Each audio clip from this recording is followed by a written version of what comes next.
21 जुलाई के Gurukul prep daily podcast में आपका स्वागत है। अपडेट एक महत्वपूर्ण दिन। गुरु पूर्णिमा 21 जुलाई। गुरु पूर्णिमा का पवित्र दिन जो आध्यात्मिक गुरुओं और शिक्षकों का सम्मान करता है, इस वर्ष 21 जुलाई को मनाया जाएगा। हिंदुओं, बौद्धों और जैनियों के लिए जो ज्ञान साझा करने के लिए इस दिन अपने गुरुओं को धन्यवाद देते हैं, यह आयोजन बहुत महत्वपूर्ण है। गुरु पूर्णिमा, जिसे बुद्ध पूर्णिमा और व्यास पूर्णिमा के रूप में भी जाना जाता है, आषाढ़ के हिंदू महीने की पूर्णिमा के दिन मनाया जाता है। यह आयोजन महाभारत के लेखक वेद व्यास के जन्म का सम्मान करता है, लेकिन इसका मुख्य विषय गुरु शिष्य संबंध है। जैसा कि भारत गुरु पूर्णिमा मनाता है, यह समयोचित स्मरण दिलाता है कि व्यक्ति और समाज को आकार देने में शिक्षक अमूल्य भूमिका निभाते हैं। अपडेट 2 पुरस्कार। नोबेल पुरस्कार विजेता रिगोबेर्ता मेंचू को प्रतिष्ठित गांधी मंडेला पुरस्कार 2020 मिला। नोबेल शांति पुरस्कार विजेता रिगोबेर्ता मेंचू को गांधी मंडेला पुरस्कार 2020 से सम्मानित किया गया है। यह पुरस्कार नेल्सन मंडेला की 106वीं जयंती पर प्रस्तुत किया गया था। गांधी मंडेला फाउंडेशन के अनुसार यह पुरस्कार उन व्यक्तियों को मान्यता देता है जो शांति, सद्भाव और गांधी और मंडेला दोनों द्वारा बनाए गए मूल्यों को बढ़ावा देते हैं, जिसमें सामुदायिक सेवा और सामाजिक विकास शामिल हैं। दलाई लामा वर्ष 2019 के लिए इस प्रतिष्ठित पुरस्कार के प्राप्तकर्ता थे।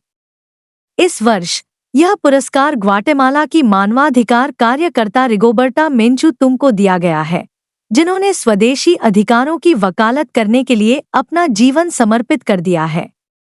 अपडेट 3 पुरस्कार।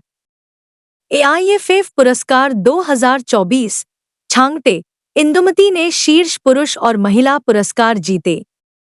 भारत और मुंबई सिटी FC के विंगर लल्लिंज्वाला छांगटे और राष्ट्रीय महिला टीम की मिडफील्डर इंदुमती कथिरेसन ने क्रमशः अखिल भारतीय फुटबॉल महासंघ AIFF का वर्ष 2023 से 24 के लिए पुरुष और महिला खिलाड़ी का पुरस्कार जीता। पुरस्कार राष्ट्रीय फुटबॉल महासंघ द्वारा आयोजित एक समारोह में दिए गए। 27 वर्षीय छांगटे ने हाल ही में मुंबई सिटी FC के साथ अपने अनुबंध को 2026/27 सीजन के अंत तक बढ़ा दिया है। 30 वर्षीय इंदुमती भारतीय महिला लीग IWL में ओडिशा FC का प्रतिनिधित्व करने के अलावा राष्ट्रीय टीम के लिए मिडफील्ड की भी भूमिका निभा रही हैं। अपडेट 4 अर्थव्यवस्था। भारत सरकार ने IRCTC को अनुसूची A CPSE में अपग्रेड किया। रेल मंत्रालय के तहत एक Miniratna PSU Indian railway catering and tourism corporation IRCTC ने भारत सरकार के अनुसूचित A सार्वजनिक क्षेत्र के उपक्रमों के प्रतिष्ठित समूह में प्रवेश करके अपने निगमन के 25वें वर्ष में एक उपलब्धि साझा की है।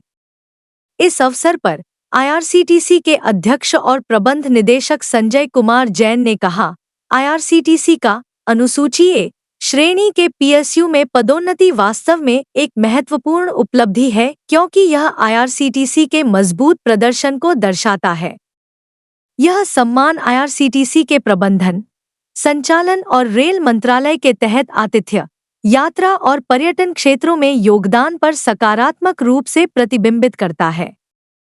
यह IRCTC की 25 साल की यात्रा में उससे जुड़े सभी लोगों की कड़ी मेहनत और समर्पण का प्रमाण है। अपडेट 5 अंतर्राष्ट्रीय। बेलारूस 35 यूरोपीय देशों के लिए 90 दिन की वीजा मुक्त व्यवस्था शुरू करेगा। बेलारूस 35 यूरोपीय देशों के लिए वीजा मुक्त नीति पेश करेगा, विदेश मंत्रालय ने अपनी आधिकारिक वेबसाइट पर एक बयान में कहा है। समाचार एजेंसी सिन्हुआ ने बयान का हवाला देते हुए बताया कि नीति 19 जुलाई से प्रभावी हो रही है और 31 दिसंबर 2024 तक चलेगी। यूरोपीय संघ और ब्रिटेन के सदस्यों सहित 35 देशों के नागरिक बिना वीजा के एक बार में 30 दिनों के लिए बेलारूस में रह सकते हैं। वीजा मुक्त नीति का उपयोग कई बार किया जा सकता है और 1 वर्ष के भीतर 90 दिनों से अधिक नहीं होना चाहिए। यह नीति विशेष पासपोर्ट धारकों जैसे राजनयिक और आधिकारिक पासपोर्ट धारकों पर लागू नहीं होती है। अपडेट 6 विविध। किरेन रिजिजू ने नई दिल्ली में लोक संवर्धन पर्व का उद्घाटन किया। अल्पसंख्यक मामलों और संसदीय मामलों के केंद्रीय मंत्री किरेन रिजिजू ने नई दिल्ली में लोक संवर्धन पर्व का उद्घाटन किया। अपने 100 दिनों के कार्यक्रम के हिस्से के रूप में अल्पसंख्यक मामलों का मंत्रालय की योजनाओं, कार्यक्रमों और उपलब्धियों को प्रदर्शित करने के लिए लोक संवर्धन पर्व का आयोजन कर रहा है। यह अपनी विभिन्न योजनाओं के तहत भागीदार संगठनों और सफलता की कहानियों के साथ अभिसरण में की गई गतिविधियों पर भी प्रकाश डाल रहा है। मंत्री महोदय ने अल्पसंख्यक कार्य मंत्रालय की योजनाओं और उपलब्धियों पर एक कॉफी टेबल बुक का विमोचन किया। अपडेट 7 राष्ट्रीय। केंद्रीय मंत्री श्री ज्योतिरादित्य एम सिंधिया ने इंडिया मोबाइल कांग्रेस 2024 के लिए थीम के रूप में द फ्यूचर इज नाउ जारी किया। इंडिया मोबाइल कांग्रेस 2024 की theme the future is now का अनावरण केंद्रीय संचार और पूर्वोत्तर क्षेत्र विकास मंत्री श्री ज्योतिरादित्य एम सिंधिया ने किया। यह विषय दर्शाता है कि भारत तकनीकी विकास और आईएमसी 2024 के केंद्र में कैसे खड़ा है, जो वैश्विक नेताओं, दूरदर्शी, अग्रणी और नवप्रवर्तकों को एक साथ लाता है। आज हमारी दुनिया को बदलने वाली प्रौद्योगिकियों को सहयोग करने और सक्रिय रूप से आकार देने के लिए, जहां भविष्य सिर्फ एक अवधारणा नहीं है, यह हो रहा है। श्री सिंधिया ने भारतीय मोबाइल कांग्रेस 2024 एप्लीकेशन और पंजीकरण के लिए एक अद्वितीय इंटरैक्टिव ऐप वेबसाइट भी लॉन्च की। अपडेट 8 निधन। वियतनाम की कम्युनिस्ट पार्टी के प्रमुख गुयेन फू ट्रोंग का 80 साल की उम्र में निधन। वियतनाम की सत्तारूढ़ कम्युनिस्ट पार्टी के महासचिव और देश के सबसे शक्तिशाली राजनेता गुयेन फू ट्रोंग का महीनों की बीमार सेहत के बाद निधन हो गया। वह 80 वर्ष के थे। ट्रोंग 2011 से वियतनामी राजनीति पर हावी थे, जब उन्हें पार्टी प्रमुख चुना गया था। अपने कार्यकाल के दौरान उन्होंने वियतनाम की एकपक्षीय राजनीतिक प्रणाली में कम्युनिस्ट पार्टी की शक्ति को मजबूत करने के लिए काम किया। वियतनामी राजनीति में शीर्ष भूमिका निभाने से पहले के दशक में शक्ति का संतुलन तत्कालीन प्रधानमंत्री गुयेन टैन डोंग के नेतृत्व वाली सरकारी विंग की ओर अधिक स्थानांतरित हो गया था। अपडेट 9 रैंक और रिपोर्ट। अडानी पोर्ट्स को आईसीआरए से रेटिंग अपग्रेड मिला।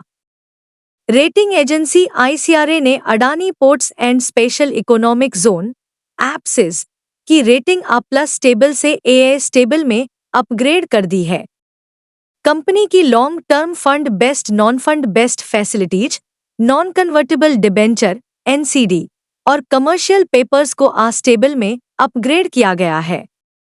अपग्रेड ब्लूमबर्ग समाचार रिपोर्ट के साथ आया है, जिसमें कहा गया है कि कंपनी ने अपने दक्षिणी भारत ट्रांसशिपमेंट कंटेनर पोर्ट को बढ़ावा देने के लिए अपने निवेश को 100 बिलियन $1.2 बिलियन तक बढ़ाने की योजना बनाई है। इस मामले की जानकारी रखने वाले लोगों का हवाला देते हुए रिपोर्ट में कहा गया है कि कंपनी दुनिया के कुछ सबसे बड़े जहाजों को लुभाने की कोशिश कर रही है। अपडेट 10 योजनाएं और समितियां। आरबीआई ने व्हाइट लेबल एटीएम के लिए शुल्क संरचना की समीक्षा करने के लिए पैनल बनाया। भारतीय रिजर्व बैंक आरबीआई ने व्हाइट लेबल एटीएम WLA के लिए शुल्क संरचना की समीक्षा के लिए एक समिति का गठन किया है। इस घटनाक्रम की जानकारी रखने वाले लोगों ने कहा कि यह समिति मौजूदा नीतियों और प्रथाओं का मूल्यांकन करेगी, जिसका उद्देश्य एक निष्पक्ष और टिकाऊ मॉडल की सिफारिश करना है जो सभी हितधारकों के हितों को संतुलित करता है। एक बैंक अधिकारी ने कहा, शुल्क संरचना, मौजूदा एटीएम अवसंरचना और अंतर्राष्ट्रीय स्तर पर सर्वोत्तम प्रथाओं का मूल्यांकन किया जाएगा, उन्होंने कहा कि समिति अपनी report deputy governor T Ravi Shankar को सौंपेगी।